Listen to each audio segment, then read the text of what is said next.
भारतीय संविधान ये दो ऐसे शब्द हैं जो हमेशा से ही विवादों और चर्चाओं में रहे हैं। अब इन दोनों शब्दों को हटाने के लिए constitution amendment bill 2025 amendment in the preamble यानी प्रस्तावना में संशोधन करके इन्हें संविधान से हटाए जाने के लिए एक प्राइवेट मेंबर्स बिल लाया गया है हमारी राज्यसभा के इस शीतकालीन सत्र के अंदर। और ये प्राइवेट मेंबर्स बिल लेके आए हैं भारतीय जनता पार्टी के सांसद Bhim Singh. Private members bill का मतलब होता है कि मंत्री के अलावा अगर किसी एमपी के द्वारा कोई बिल लाया जाता है तो उसे प्राइवेट मेंबर्स बिल कहते हैं। यहाँ पे भीम सिंह ने कहा है कि हमारे मूल संविधान के अंदर ना तो समाजवाद शब्द था ना ही पंथ निरपेक्ष शब्द था। इन्हें 42वें संविधान संशोधन के द्वारा इंदिरा गांधी के समय आपातकाल के दौरान लागू किया गया था, तो ये मूल संविधान में नहीं थे। और जब इन्हें मूल संविधान में ऐड करने के लिए हमारी संविधान सभा में चर्चा हुई थी तो बकायदा पंथ निरपेक्ष शब्द ऐड करने से संबंधित डॉक्टर अंबेडकर ने ये कहा था कि हमारे संविधान की जो संरचना है वह सेकुलर है, तो इस प्रकार के शब्द ऐड करके हम लोग संविधान पे भार ही बढ़ाएंगे। तो भारत का जो स्वरूप है, भारतीय संविधान का जो स्वरूप है वो तो ऑलरेडी ही सेकुलर है, तो इस प्रकार के अननेसेसरी शब्द हम लोग हमारे संविधान में ऐड नहीं करेंगे। फिर जब दूसरी बात आई कि हमारा जो संविधान है उसके अंदर समाजवाद शब्द ऐड किया जाए, तो समाजवाद शब्द से रिलेटेड भी उनका जवाब ये था कि हमारी जो राजनीतिक व्यवस्था है, आर्थिक व्यवस्था है, वो वर्तमान में हम लोग कह सकते हैं कि समाजवादी है, लेकिन भविष्य के अंदर हमारे लोगों के द्वारा जिस प्रकार की अर्थव्यवस्था को अपनाया जाता है, जिस प्रकार की राजनीतिक व्यवस्था को अपनाया जाता है, वो उनकी चॉइस होनी चाहिए। और बात रही समाजवाद की, तो यहाँ पे ऑलरेडी हम लोगों ने directive principles of state policy के अंदर वेलफेयर ऑफ द स्टेट, कल्याणकारी राज्य का प्रावधान कर दिया है। और समाजवाद का जो मुख्य उद्देश्य है वह है कल्याणकारी राज्य।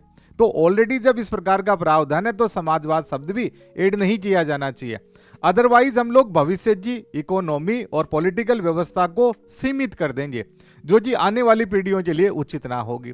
तो इस प्रकार की बात कहकर हमारी संविधान सभा ने दोनों ही शब्दों को हमारे संविधान में ऐड करने से नकार दिया था।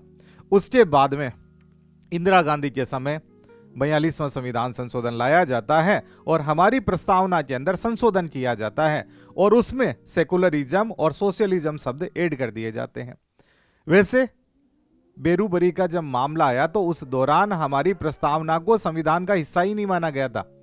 हालांकि हमारी संविधान सभा ने प्रस्तावना से रिलेटेड बकायदा प्रस्ताव पारित किया था और इसे संविधान का अंग बनाया था, लेकिन बाद में 1973 के अंदर केशवानंद भारती केस के अंदर प्रस्तावना को संविधान का हिस्सा माना गया और कहा गया था कि इसके अंदर संशोधन हो सकता है। तो 42वें संविधान संशोधन से ये दोनों शब्द हमारी प्रस्तावना में ऐड किए गए। अब यहाँ पे ये जो सदस्य प्राइवेट मेंबर्स बिल लेके आए हैं उनका कहना है कि मेरा ये जो अमेंडमेंट बिल है ये भले ही पास ना हो, क्योंकि जब हम लोग भारतीय संवैधानिक इतिहास, भारतीय संसदीय इतिहास देखते हैं तो वहां पे पाते हैं कि प्राइवेट मेंबर्स जो बिल हैं वो आज दिन के इतिहास में केवल 14 ही पास हुए हैं। तो प्राइवेट मेंबर्स बिल लाए गए लेकिन 14 ही कानून बन पाए और सन 1970 से लेके 2025 तक कोई भी प्राइवेट मेंबर बिल संसद के द्वारा पारित नहीं किया गया। लेकिन मेरा जो मुद्दा है मैं लोगों के संज्ञान में लाना चाहता हूं। उन्होंने कहा कि यहाँ पे ये जो शब्द ऐड किए गए ये अपीचमेंट के लिए, तुष्टिकरण के लिए ऐड किए गए थे। 1971 के अंदर भारत और रूस की मैत्री और सहयोग की संधि होती है, तो समाजवाद शब्द ऐड करके रूस का तुष्टिकरण करना चाहती थी और दूसरा यहाँ पे पंथ निरपेक्ष शब्द ऐड करके माइनॉरिटीज का तुष्टिकरण यहाँ पे इंदिरा गांधी सरकार करना चाहती थी। तो इस कारण से ये जो शब्द हैं ये हमारे प्रीएम्बल के अंदर दर्जा रहने लायक नहीं है, तो इन्हें हटाया जाए।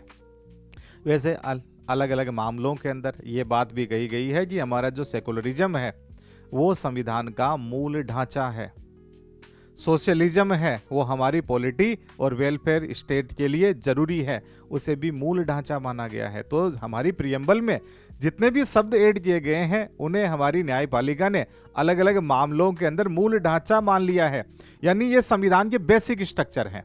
अब संविधान सभा के दौरान परिस्थितियां अलग थी, समय के साथ में परिस्थितियां बदली, इस कारण से भी राजनीतिक रूप से इन शब्दों को ऐड किया गया। इसके अलावा भी उन्होंने ये कहा कि जब ये शब्द ऐड किए गए थे तो संसद में इनको लेकर किसी प्रकार की कोई चर्चा नहीं हुई थी, क्योंकि मुख्य विपक्षी नेता अटल बिहारी वाजपेयी, जॉर्ज फर्नांडिस, लाल कृष्ण आडवाणी वगैरह सबके सब जेल के अंदर थे।